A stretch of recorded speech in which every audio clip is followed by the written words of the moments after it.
9th के physics में तुम लोग ग्रेविटेशन में पार्ट 34 इसमें पढ़ रहे हो आर्किमिडीज के सिद्धांत का वर्णन करें।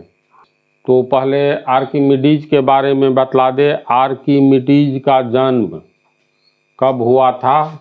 तो देखो 287 212 याद रखना ईसा पूर्व। इसका क्या अर्थ हुआ?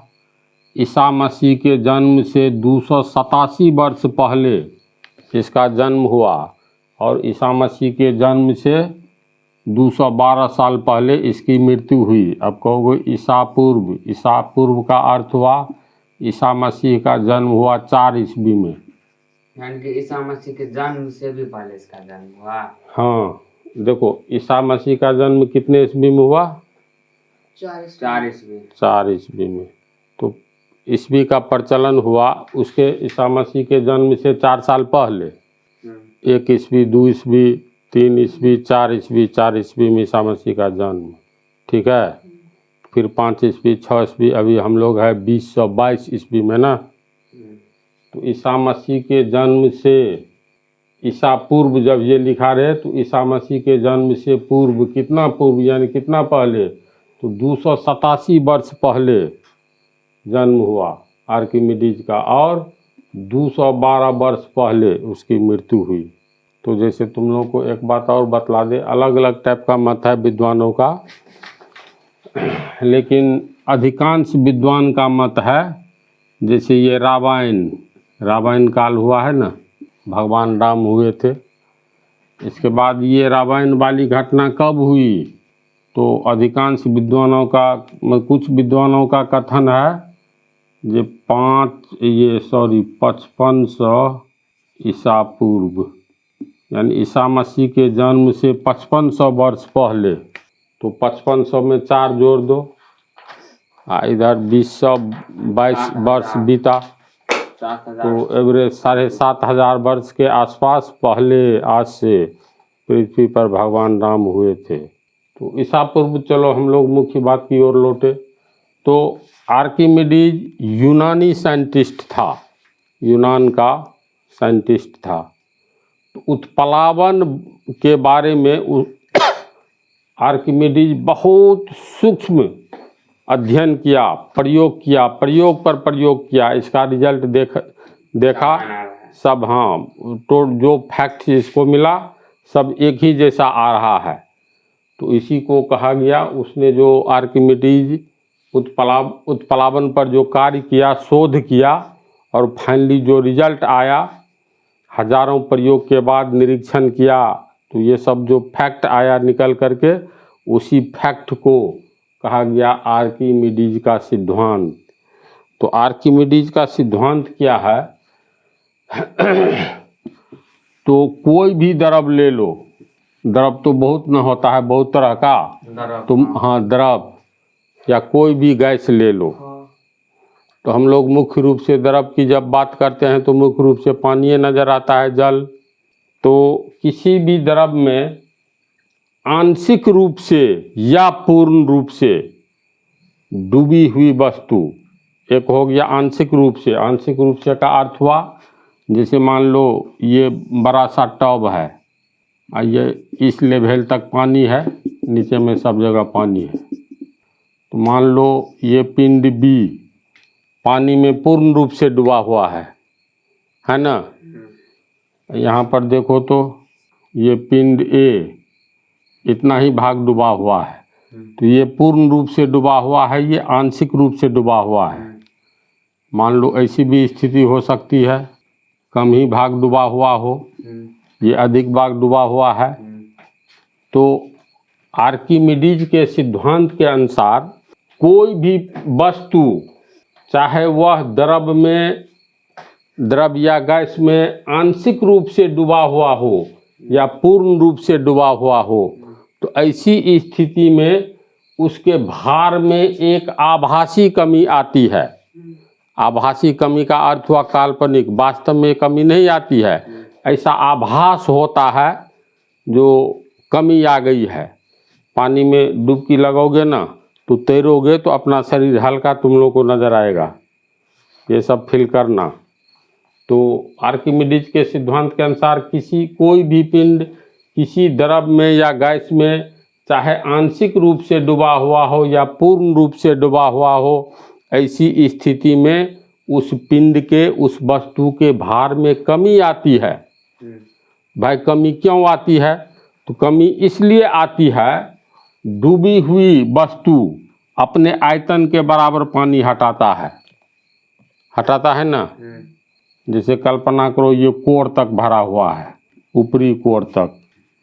अब इसको जो हम लोग डुबाएंगे तो बगल में जो है ना, ऐसे तू एक ठो लगा दो, एक्स्ट्रा पानी निकलने के लिए एक पाइप लगा दो। तो कल्पना करो एक पिंड को हम लोग इसमें डुबाने जा रहे हैं, पिंड बी को। पहले ऊपर में था, अब इसको पानी में डुबा दिए। तो यह पिंड अपने आयतन के बराबर, यहाँ पर एक बर्तन लगा दो, ठीक है।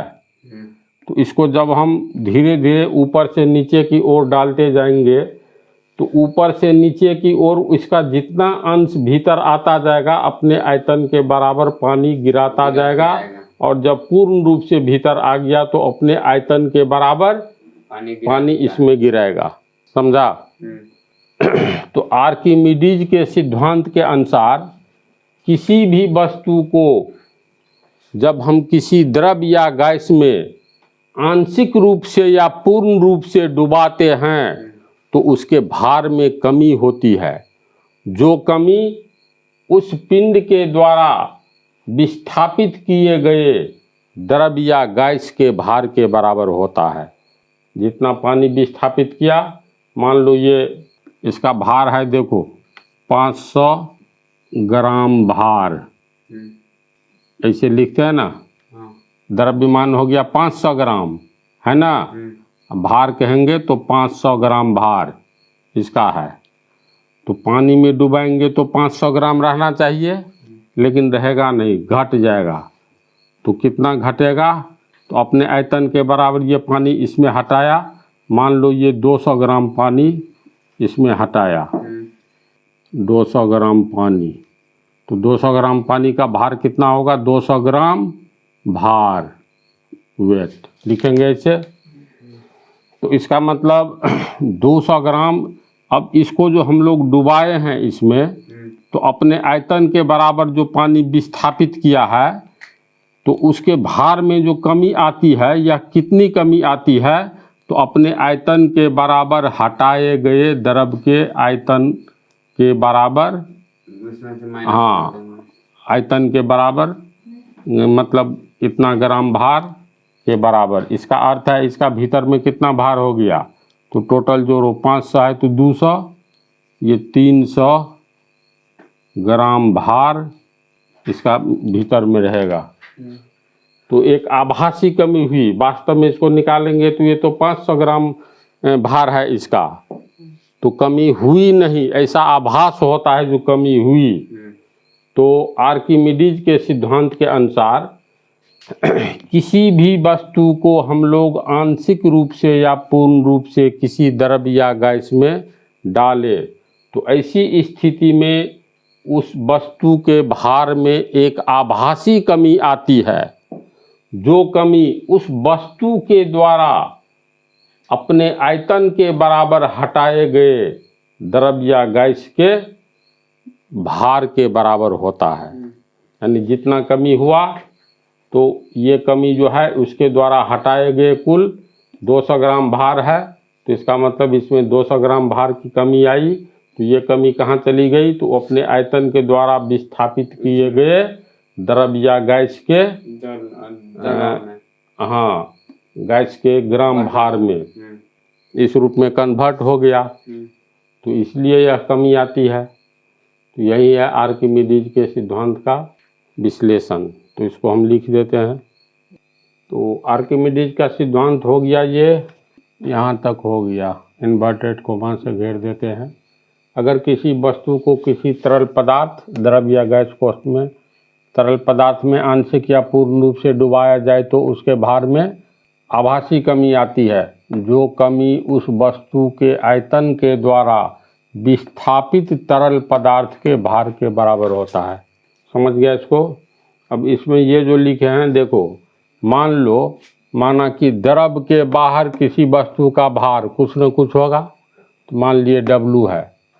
द्रव में आंशिक या पूर्ण रूप से डूबी वस्तु का भार ये W1 मान लिए। तो बोलो दोनों में कौन छोटा बड़ा है? क्योंकि द्रव में डूबा चाहे आंशिक रूप से या पूर्ण रूप से, तब तो उसके भार में कमी आएगी। तो ये द्रव में डूबी हुई पूर्ण रूप से या आंशिक रूप से डूबी हुई वस्तु का भार है W1।